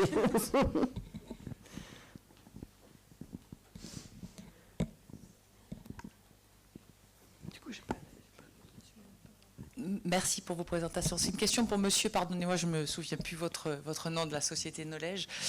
Je me demandais dans quelle mesure vous vous étiez interrogé sur les processus de compréhension qui sont à l'œuvre, parce que vous nous avez présenté donc des vidéos avec des choses interactives. Moi, il y a plusieurs choses qui m'ont interpellée, par exemple le fait de projeter un texte à un moment de la vidéo. Est-ce que vous vous êtes interpellé par exemple sur la charge cognitive que ça représente ? Puisque ça, c'est des choses que pour nous, on connaît qui sont documentées par des gens comme André Tricot, par exemple. Pareil, après, sur le fait, ce qui m'a interpellé, c'est aussi que visiblement, si j'ai bien compris, vous partez du texte uniquement pour juger une compréhension d'une vidéo. Alors, elle était peut-être, comme on ne l'a pas vu, on ne peut pas savoir, mais elle était peut-être très, très informative, mais on sait aussi qu'il y a plein d'autres choses qui sont à l'œuvre dans une compréhension de vidéo, du message qui n'est pas que verbal. Et puis enfin, est-ce que vous vous êtes interrogé aussi, est-ce que vous prenez en compte celui qui écoute ? Parce que dans le processus de compréhension, il y a évidemment ses représentations, les inférences qu'il fait, voilà. Tout ce qui est autour des processus de compréhension, je voulais savoir si vous vous étiez un peu interrogé dessus ou pas. Tout à fait. Merci pour cette question, enfin pour ces questions, parce qu'il n'y en a pas une, il y en a plusieurs. Juste en préambule, j'ai raccourci la présentation de Knowledge. Knowledge a été créé par un ingénieur Supélec et une spécialiste des sciences cognitives. Et donc c'est la sommation de ces deux éléments-là qui ont décliné la solution Knowledge que je vous ai présentée. Pour en venir à la vidéo, lorsque Knowledge insère une vidéo dans son système, que fait Knowledge ? Knowledge en fait une transcription. Ce n'est pas une transcription pure et simple de YouTube. C'est une transcription qui est faite avec des logiciels et je peux vous assurer que celui qui a été utilisé aujourd'hui n'est pas celui qui a été utilisé il y a 3 semaines. Nous sommes toujours à la recherche de la perfection au niveau de la transcription. Maintenant, je vous ai dit aussi que l'IA de Knowledge faisait une proposition de capsule interactive. Et cette proposition était issue à partir de la transcription, parce que je suis parti d'une vidéo. Si j'étais parti d'un PDF, on aurait traité uniquement le texte. Partant de la vidéo, on traite la transcription de la vidéo. Mais avant la transcription, on demande, et je vous l'ai dit tout à l'heure, la plus grande précaution à la relecture de cette transcription, parce que c'est à partir de cette même transcription que vont être générées les activités. Si vous, professionnels, vous estimez que tel ou tel sujet n'a pas été traité ou maltraité, ou l'orientation, la compréhension de tel sujet a été, on s'est écarté de la logique voulue initialement, charge à vous de la modifier. J'ai fait vite aussi, j'aurais pu vous rajouter lors de ma présentation que si tel ou tel sujet n'était pas traité dans la vidéo et que je le voulais, rien ne m'empêche de venir rajouter un PDF en dessous de ma vidéo avant de générer les activités. Pourquoi ? Parce que ce rajout sera pris en compte en même temps que la transcription de la vidéo et va pouvoir réorienter mon questionnement et ma réflexion sur tel ou tel sujet. Et ainsi, on peut répondre. La troisième particularité de Knowledge, c'est qu'on va écarter toutes les hallucinations et on considère que vous, professionnels de l'activité même d'enseignant, vous choisissez le bon document à bon escient pour en décliner des activités. Il est sûr que si je prends un document lambda, je vais avoir, si le document est mauvais, je vais avoir une mauvaise capsule, je vais avoir une mauvaise qualification. Maintenant, si vous, en tant que professionnel, vous choisissez les documents, on part du principe que le choix que vous allez faire est un choix logique et spécialisé. Ça, c'est la deuxième chose. La quatrième chose, c'est qu'on va éliminer tous les risques, et sont importants, tous les risques d'hallucination qu'on peut avoir. Sur ChatGPT, si quelqu'un un jour a dit que la Terre était plate, il peut vous ressortir lors d'une question posée, la Terre est plate. Parce que lui, il veut à tout prix apporter une réponse. Il veut à tout prix apporter une réponse. Là, comme on reste focus sur les documents initialement choisis par vous, professionnels, on va limiter la globalité de ces risques-là. Et par ce biais-là, on arrive à juguler tous ces risques et offrir toujours la solution la plus adaptée. Même pour un sens, par exemple, si on prend un texte en anglais par rapport à une traduction, c'est complexe de traduire vraiment l'idée fine. On peut parce que vous avez toujours la main sur ce qui a été édité par l'IA de Knowledge. Vous pouvez toujours modifier, corriger et adapter. Ce que fait l'IA générative de Knowledge, elle vient tout simplement retirer cette partie chronophage que vous avez, vous, en tant qu'enseignant. Par exemple, pour positionner des points d'interaction sur une vidéo, tout le monde, on peut le faire. c'est 5 heures de temps si on veut les positionner au bon endroit.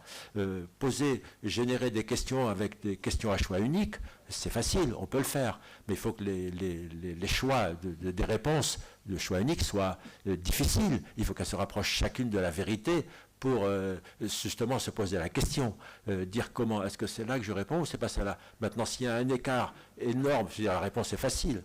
Lorsqu'on génère une nouvelle fois une capsule, le positionnement des questions, lorsqu'on retourne, si par exemple je veux recommencer pour répondre à un questionnement, ben, le sens des questions va être différent, de manière à ce que l'apprenant n'ait pas une mémoire visuelle pour dire tiens, c'était la première ligne qui était la bonne réponse. Donc on va réorganiser d'une manière aléatoire le positionnement des questions. Et c'est la sommation de tous ces éléments-là qui font que on essaie d'apporter des réponses les plus justes possibles à l'usage. Merci. Merci à vous. Est-ce qu'il y a d'autres questions? Oui. Nathalie, madame. Oui, disons que j'ai le micro, alors j'en profite. C'est un logiciel payant, à ce que je vois. Est-ce que nous, on y a accès? Alors, il y a eu... la réponse est effectivement, c'est un logiciel payant. Il y a eu une expérimentation qui a été faite l'année dernière. Je sais qu'il y a un certain nombre de formateurs. Je ne sais pas si on avait de l'INSPE. Ouais. Voilà. Mais en tout cas, c'est payant, oui, la réponse est celle-là. Donc, convaincre l'université, mais nous avons aussi le responsable informatique de l'université. Il se cache. Alors, simplement, avant que vous répondiez, si vous vous inscrivez sur le site knowledge.io, on peut le tester gratuitement. Voilà, vous avez la possibilité de tester gratuitement faire 3 requêtes, 3 vidéos ou 3 PDF ou 2 vidéos, 1 PDF. Et vous pouvez le tester tout simplement gratuitement.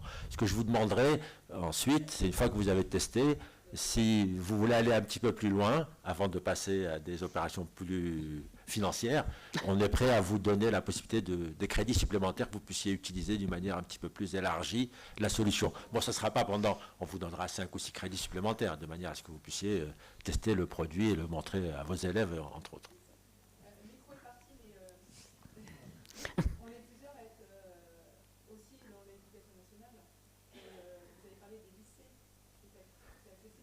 Non, mais en fait, ça ne marche pas comme ça. C'est chaque académie qui peut ou pas souscrire. Et en l'occurrence, c'est le premier point de l'axe de la stratégie numérique, c'est est-ce que la collectivité souscrit à ça. Ce n'est pas le cas encore dans l'académie.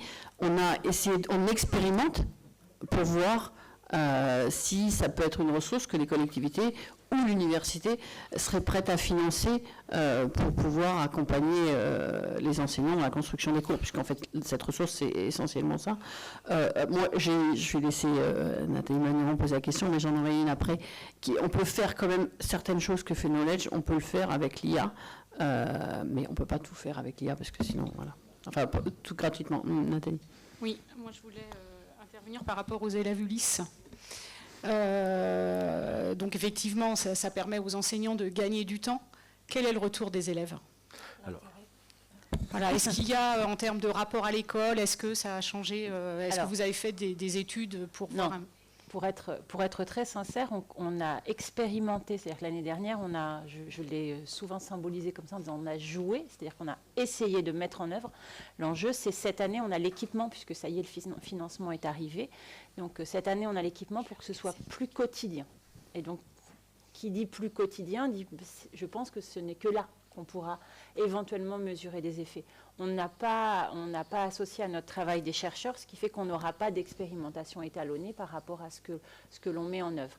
Le seul gain, si je peux parler de gain, parce qu'on est sur quelque chose dans le ressenti, effectivement, c'est pour l'instant l'intérêt des élèves, c'est-à-dire l'attention des élèves et l'envie de se mobiliser pour créer quelque chose. Et on sait qu'on répond à c'est pas une demande, mais à leur quotidien aujourd'hui. Les élèves, ils ont envie d'utiliser, alors les plus grands, et je crois qu'il faut arrêter de penser que ça ne touche que nos collégiens et nos lycéens. Hein. Nous, on voit bien que les élèves à l'école élémentaire et sur les réseaux sociaux, même si on leur dit que non, utilisent l'IA pour voir ce que ça peut donner. Enfin bon, voilà, donc faut qu'on essaie de leur, ce que je n'ai pas du tout présenté comme volet parce que ce n'était pas la thématique, mais on essaie aussi de travailler beaucoup avec l'éducation aux médias et à l'information. C'est-à-dire qu'à côté de ça, évidemment, les élèves à qui on va présenter des actions comme ça qui pourraient leur donner envie d'essayer à la maison, parce que pourquoi pas après, derrière, il faut aussi leur apprendre tout ce qui est attention à cet usage des médias. Et ça fait partie aussi de ce qu'on a pu développer. Je vais essayer de porter une réponse aussi à votre question. Nous, on a des retours, puisqu'on fait des expérimentations sur toute la France, même au niveau mondial. On a un retour au niveau des apprenants. Alors, pour ceux qui connaissent les activités H5P, le système H5P, c'est un open source qui existe depuis des années aujourd'hui et qui permet, donc des études ont été faites, et on a un retour qui dit qu'on obtient 85% de mémorisation supplémentaire, 75% de rétention supplémentaire, et tout ça, ce sont des choses qui ont été faites par des chercheurs, des docteurs, qui ont confirmé ces retours-là. Je vous citerai un exemple d'un élève d'une classe de technologie dans l'université de Nancy-Metz. Donc c'était un professeur de français, c'était un cours de grammaire, et la grammaire pour ces trucs de technologie, franchement, ça passait au-dessus. Et quelques jours après, il y a eu une réunion de parents d'élèves. Et il y a une mère d'un élève qui a dit au professeur de français, vous avez changé quelque chose dans vos cours, parce que mon fils m'a repris 2 fois sur des fautes de français que j'avais fait, des fautes de grammaire. Et c'est l'usage de ces flashcards, de ces cartes mémo qui ont intéressé ces enfants-là, parce qu'ils étaient plus axés sur la technologie de l'essai industriel, et ils se sont intéressés à la grammaire et au français du fait de cette technologie H5P. Donc ça, on a un résultat important. Vous n'aviez pas mis en place de dispositif de recherche. Moi, je vais me tourner, je ne sais pas, le responsable du centre de formation de Chartres. C'est peut-être l'occasion de travailler avec les étudiants, si vous êtes intéressés pour le suivi, de mettre des mémoires qui porteraient justement sur l'évaluation du dispositif et puis, pas que l'évaluation du point de vue recherche, je pense qu'il peut y avoir un travail. Monsieur Autain, je pense que voilà, peut-être l'occasion de dynamiser. Non. Mais c'est vrai que c'est un bon point. En fait, de façon plus générale, le numérique et l'éducation, on manque de travaux de recherche qui montrent que c'est plus intéressant, enfin ça apporte quelque chose d'utiliser l'IA ou pas. Il y a des travaux qui commencent sur ce sujet-là. Mais on en manque, et c'est vrai que ce serait tout intéressant, on avait dit qu'on en parlerait d'ailleurs, de trouver des travaux de recherche à mener en collaboration sur ces sujets-là. Moi, je vais juste rebondir sur un point. Alors, H5P, c'est une ressource libre, donc tout le monde peut utiliser. Parce que l'idée, c'était pas de présenter une ressource en particulier, mais d'essayer de montrer ce que l'IA pouvait apporter. Il y a une partie de ce que fait Knowledge, pour répondre finalement à votre demande, qui est d'utiliser, c'est qu'on peut faire sans avoir Knowledge. C'est-à-dire que prendre une vidéo YouTube, prendre la transcription qui existe dessous et la mettre dans Mistral, Claude ou ChatGPT et lui demander de faire des questions, ça on peut déjà parfaitement faire.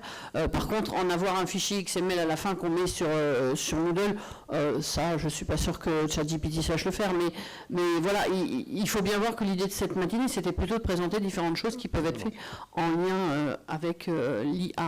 Mais il y avait certainement d'autres questions. Oui, bonjour. Je suis là-haut, tout là-haut.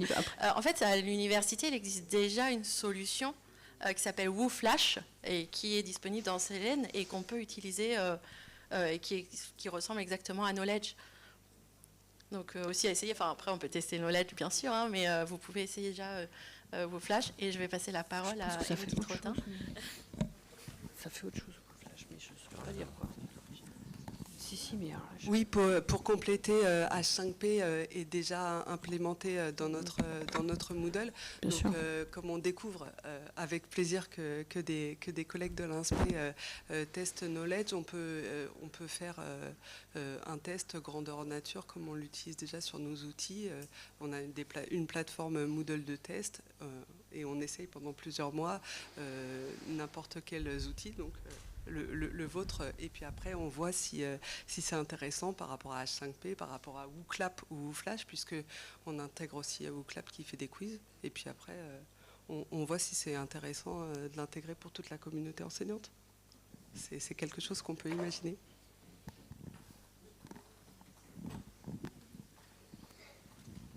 Merci. Juste par rapport à Knowledge, j'ai regardé vite fait l'hébergement, ça sera en Irlande. Il y a quand même pas mal de problèmes au niveau des données personnelles. Donc je ne suis pas sûr qu'au niveau de l'université, il faudra voir, mais déjà avec Teams, on a déjà des soucis parce que c'est hébergé là-bas, il ne faut pas trop héberger nos données, tout ça. Donc si on commence... voilà. Je vais répondre clairement à votre question. Nous avons été sollicités par des sites stratégiques, pour ne pas les citer, l'armée, le gouvernement, pour utiliser Knowledge. Et ils nous ont demandé pourquoi vos serveurs sont à Dublin. On a dit parce que c'était économiquement intéressant, c'est l'Europe. Et donc on a prévu, et c'est en cours de réalisation, de transférer la globalité de nos serveurs chez Scalway en France. Et on nous a demandé aussi pourquoi travailler avec ChatGPT et pourquoi pas travailler avec Mistral. Bon, Mistral est moins performant que ChatGPT, mais ça va très vite avec la levée de fonds qu'ils viennent de faire. Donc je peux vous dire que ça va relativement vite. Donc aujourd'hui, nous travaillons avec Mistral. Je vous ai parlé là, je vous ai présenté la version 1 de Knowledge, mais il y a une version 2 où on pourra choisir le LLM que l'on souhaite. On a parlé aussi d'économie et d'éthique. Aujourd'hui, nos serveurs ne sont réveillés que s'ils sont sollicités. Ils ne travaillent pas, ils ne se réveillent qu'à la requête. Donc la globalité de nos serveurs vont être rapatriés en France. Nous avons des accords qui nous coûtent relativement cher d'exclusivité avec OpenAI, qui interdit OpenAI de s'entraîner avec les propres documents que vous, nos clients, donc vous, les clients de Knowledge, aurez insérés dans l'outil Knowledge. Donc ça nous coûte relativement cher et on interdit OpenAI de s'entraîner sur ces documents-là. Nous sommes une société auteur, nous ne conservons aucune des données. Hein. Nous sommes en phase avec les RGPD, nous sommes aujourd'hui agréés GARE, donc on peut même aller au niveau de l'apprenant, de l'élève. Donc on n'a aucune crainte là-dessus. Et à partir de octobre, la globalité de nos serveurs seront chez Scalway en France.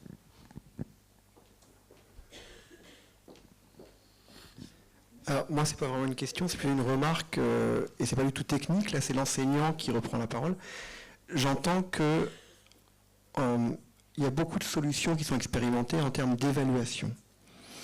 Or, l'évaluation qui ont été présentées, que ce soit par Knowledge ou même par vous, madame, porte essentiellement sur un niveau d'évaluation qui porte sur les savoirs et très peu sur les compétences. Or, on sait très bien que la recherche nous fait avancer dans ce domaine évaluatif pour aller de plus en plus vers l'évaluation de compétences et pas uniquement des savoirs. Si je reprends votre exemple sur les soustractions, on est plus sur du savoir procédural, savoir faire une soustraction, c'est bien, mais évaluer si un élève est capable, dans le cadre d'une résolution de problème, de faire appel à cet outil qui est la soustraction plutôt qu'à un autre, ou de substituer cet outil par un autre pour aboutir à la résolution du problème, c'est ça qui nous intéresse. Nous, en langue vivante, ce qui nous intéresse, c'est pas tellement de savoir que les élèves connaissent tel ou tel mot de vocabulaire, ou telle structure grammaticale. Sont-ils capables d'utiliser à bon escient l'ensemble de leur savoir pour parvenir à un objectif donné? Et si je dis, moi en anglais, je veux que connaître les verbes irréguliers, sincèrement, n'a aucun intérêt. En revanche, être capable de produire un énoncé pour convaincre quelqu'un de, ou pour résumer quelque chose à, ou pour... Ça m'intéresse. Et ce que je vais évaluer, c'est est-ce que tu as réussi à convaincre ou est-ce que tu as réussi à résumer. Les outils que tu as utilisés, évidemment qu'à un moment donné, il va falloir les acquérir, hein, d'accord? Et donc, toutes les progrès pédagogiques et didactiques de ces 20 dernières années tendent vers ça. Et là, j'ai le sentiment qu'on est sur, en termes d'intelligence artificielle, alors je ne dis pas quelque chose qui va faire régresser les enseignants, mais je ne voudrais pas que les outils numériques mis à leur disposition les freinent dans les progrès pédagogiques amenés par la recherche ces 20 dernières années. Je pense que la réponse est non. Alors, Cécile, elle va compléter. Je vais juste faire un point, puisque vous êtes professeur de langue. Par exemple, on n'a pas du tout mentionné les chatbots ce matin. Vous savez, ces petits trucs qu'on peut... les chatbots sont utilisés maintenant pour l'apprentissage des langues, pour l'oralité, pour des échanges, etc. Et du coup, là, c'est vraiment c'est les compétences orales, en l'occurrence, qu'on peut travailler avec ça. Et il y a plein d'autres sources qui utilisent... voilà. C'est vraiment pas que des quiz et des savoirs, etc. Vraiment... Alors, juste pour compléter, parce qu'il y a des choses qu'on est en 2 ans, et notamment sur l'Académie de Paris, quelque chose qu'on va expérimenter, nous, à N+1, c'est un applicatif qui utilise l'IA qui s'appelle les Du Malin, et qui travaille sur l'enseignement explicite des apprentissages. Et donc justement, pouvoir clarifier les différentes étapes de raisonnement pour résoudre un problème, pour lire un texte, pour répondre à des questions qu'on ne soit pas juste dans la vérification de la compréhension. Et c'est un logiciel, hein, pareil, qui passe par le GAR. Mais là, il faut d'abord du temps d'appropriation des enseignants. On ne peut pas se livrer à l'utilisation de cet outil comme ça. Donc l'enjeu, là encore, hein, c'est quelque chose qui est dans notre projet. On l'a travaillé avec les concepteurs. Ça a été développé sur l'Académie de Paris, expérimenté sur l'Académie de Paris dans les collèges et les lycées. Ça a commencé aussi au niveau des écoles. Et on s'est accroché à cette expérimentation-là en disant, nous, on veut aussi essayer. Mais pour ça, il faut qu'on soit formé, qu'on comprenne un petit peu ce qu'il y a à l'arrière de la machine, puisque l'enjeu, c'est de rendre explicite les différentes séances qui sont faites en classe pour aider les élèves à justement acquérir des compétences qui vont contribuer aux connaissances. Mais voilà, ça existe et c'est moins simple d'utilisation. Et c'est justement ce vers quoi je rejoins complètement le collègue en disant, attention, ça, il faut y aller aussi. Ça prend un petit peu plus de temps parce qu'il faut... c'est moins intuitif, en fait. Mais pour autant, ça existe. Il faut juste qu'on prenne le temps de faire connaissance avec ce genre de choses et je pense qu'on aura aussi des outils intéressants. Mais c'est un petit peu plus difficile d'accès. Enfin, moi, ça m'a semblé plus difficile d'accès. C'est ça que je disais tout à l'heure, qu'il y avait une question. Merci. Ma question est technique, mais ce n'est pas IA. Parce que je vois une dérive potentielle. Donc vos serveurs sont en Irlande, vous pouvez les ramener en France, mais vous êtes sur du droit britannique, anglo-saxon, c'est ça ? Bon, je vais directement. La question, elle est vraiment de propriété intellectuelle. Vous avez une ressource sur YouTube, vous avez le droit de la regarder, de l'utiliser, il n'y a aucun souci. Absolument.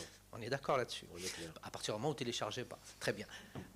Et ensuite, la ressource qui est produite sur la base de cette vidéo, donc il y a une transformation de la vidéo en incluant tout ce que vous On ne transforme pas la vidéo. On ne transforme pas du tout la vidéo, on vient juste superposer des interactions. Alors, et ce produit au cœur de la vidéo. Et donc, ce produit final, qui va être mis à la disposition de l'enseignant qui prépare son cours, appartient à qui? Il est régi par quel droit? Alors, qui en est propriétaire intellectuellement? Il y a une zone grise à ce niveau-là, tout le monde le sait. Hein. C'est comme l'enseignant qui utilise un document qui n'est pas le sien pour l'élaboration de son cours. Elle va prendre un chapitre, un article de journal, par exemple, et elle va l'utiliser dans son cours. Alors, qu'elle a le droit ou elle n'a pas le droit. Il y a des dérogations spécifiques pour l'activité de l'enseignant à utiliser tel ou tel document, même s'il n'en est pas propriétaire. Oui, c'est la mention des sources, en fait. Exactement. Non, mais il va mentionner la source qui est la vidéo qui est utilisée. Et après, c'est ce qu'il en a fait l'enseignant, indépendamment de savoir si c'est sur Knowledge ou sur Moodle directement. Enfin, c'est on fait déjà ça quand on utilise Célène et qu'on met une vidéo et qu'on pose des questions ensuite. C'est la même chose. Déconnecté de quoi? Ah non, H5P, on le fait sur la vidéo directement. H5P, c'est utilisé depuis des années dans l'ensemble des académies, des universités. Oui, c'est pas la même question. Quoi. Je sais pas si il y avait une dernière question là-haut. En parlant fort, on vous entend?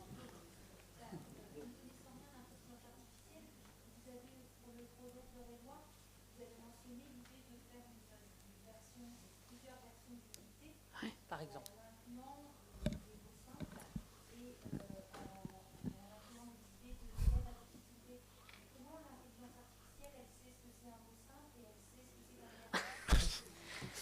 Alors, comment elle le sait, je ne sais pas. Ce que je sais, c'est que ce qu'elle ressort, c'est qu'effectivement, des mots simples, alors ça peut être des mots simples à lire, des mots simples à orthographier, on peut préciser notre prompt pour identifier ce qu'il en est. Et dans le prompt, on note pas d'élèves en difficulté. On dit, nous, c'est dans notre définition, dans ce que l'on veut, mais par exemple, dans le prompt, c'est nous qui allons affiner sur, alors si on garde notre exemple de dictée, mais parce que c'était très parlant, si on a des élèves qui, par exemple, on ne veut pas aller travailler le passé simple, on va demander de transformer toute notre dictée dans dans une conjugaison plus simple. On va retravailler, si on est sur les châteaux, on va utiliser des mots qui vont être plus faciles à lire, plus faciles à encoder ou à décoder. Après, on affine notre prompt, en fait. Au fur et à mesure, on va avoir un premier texte. S'il ne nous convient pas, on peut redonner... Enfin, on est vraiment là dans l'usage de l'IA générative, où on s'aperçoit que plus on va affiner ce qu'on demande à l'IA, mieux elle va nous répondre. Et on en était arrivé à se dire, une fois qu'on a construit un prompt qui nous correspond, qui donne la réponse que l'on attend, on va le copier dans un coin, ce prompt, pour pouvoir le réutiliser. Mais c'est beaucoup d'expérimentation. Hein. Moi, je ne m'aventurerai surtout pas à dire qu'on a trouvé la solution la plus pertinente. Voilà, on expérimente et on voit si ça répond à nos demandes. Et puis après, on ne s'interdit pas, mais comme le disait monsieur, de reprendre le texte qu'ils nous ont donné et dire, non, ça ne va pas, mais je vais changer les 3 mots qui ne me conviennent pas. Pour vous répondre par rapport aux 10, Knowledge, avant la fin de l'année, va insérer dans son logiciel de base des réponses aux dyslexiques, aux enfants autistes, aux allophones, et on pourra ainsi, pour les dyslexiques, on aura un découpage au niveau des flashcards sur les réponses, on aura un découpage du texte pour les dyslexiques, pour les allophones, pour tous les 10, en fin de compte, on apportera une solution. Je vais répondre de façon un tout petit peu plus technique à votre question sur les mots simples. Je ne sais pas, elle m'écoute plus, mais sur les mots simples, la réponse un peu plus technique que je peux vous donner, c'est qu'en fait, supposons que le prompt, c'est donne-moi 5 mots simples en lien avec château. Hein, voilà, tout simple, un truc comme ça. Qu'est-ce que fait l'IA générative? C'est qu'en fait, elle va chercher en termes de probabilité quelle est la réponse la plus probable à cette question. Et du coup, elle va voir dans des milliers de documents l'intelligence artificielle, hein, elle va chercher le lien entre le mot simple et château. Quelles sont les réponses qui ont été données à ça dans tous les documents qu'elle fait. En fait, on pourrait poser la même question sur Google, hein, tout simplement, ou sur n'importe quel moteur de recherche à Internet, en disant « donnez-moi des mots simples en lien avec château ». Mais on va être envoyé à, je ne sais pas moi, à un professeur qui aura fait ça, etc., d'autres documents. Et là, l'intérêt, c'est que l'IA va chercher dans tous ces documents, qui sont donnés à un instant T, hein, puisque ce n'est pas dans les futurs documents, et elle va trouver en toute probabilité quelle est la réponse statistiquement la plus probable à cette question-là. Et donc les 5 mots. C'est plus clair comme ça? On peut même rajouter qu'on peut utiliser le niveau de langage du document qu'on utilise à chaque fois. Oui, on est d'accord, c'est ça, ça fait complètement. Une dernière? Pardon. Excusez-moi. J'ai pas entendu.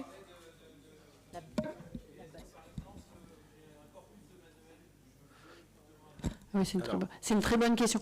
En fait, l'IA générative, elle va rechercher, si on prend ChatGPT ou Mistral, etc., va chercher dans un corpus de données qui a été fait par les fondateurs de ces ressources-là et qui est valable à un temps T, hein, ChatGPT 3, 4, etc. Ce que vous mentionnez, c'est quelque chose de différent. C'est l'idée qu'on ne veut pas que la recherche se fasse dans la totalité des données, mais on veut qu'elle se fasse dans un corpus donné. Et ça, c'est développer des modèles qu'on appelle RAG, Retrieval Augmented Generation, donc la génération augmentée de recherche, avec l'idée d'avoir un corpus de, je sais pas moi, les programmes scolaires, Eduscol, etc. On prend un corpus et on dit, je veux uniquement que la recherche se fasse là-dedans. En fait, ça, c'est des vrais développements et d'ailleurs ça pourrait être fait avec l'INSPE. Moi j'aimerais bien trouver un partenariat entre INSPE, un laboratoire d'informatique de l'université et pour essayer de développer une ressource comme ça, un produit, un RAG sur des disciplines ou autres. Ça pourrait être un projet très intéressant. Je vais vous répondre, on le fait avec l'université de Rennes. Knowledge l'a fait avec l'université de Rennes. On est en on-premise, c'est-à-dire que la globalité des ressources, des résultats et des recherches et des requêtes reste au sein de l'université, elles n'en ressortiront jamais. C'est pas la sortie, c'est l'entrée. Oui, c'est l'entrée. C'est un RAG.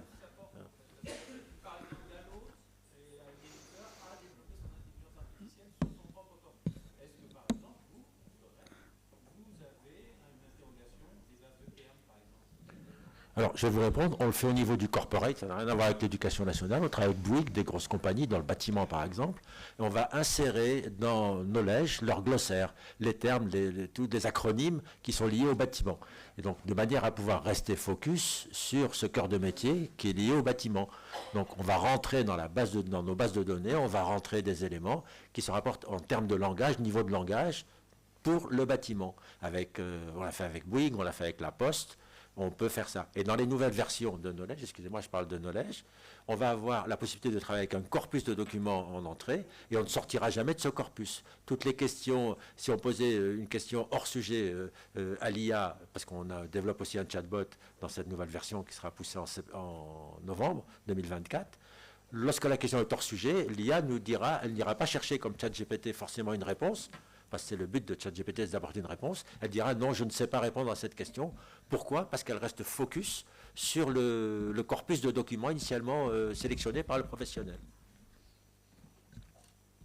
Je vous remercie tous pour les questions. J'espère que ça a fait découvrir un peu plus l'IA et ses ressources pour l'enseignement.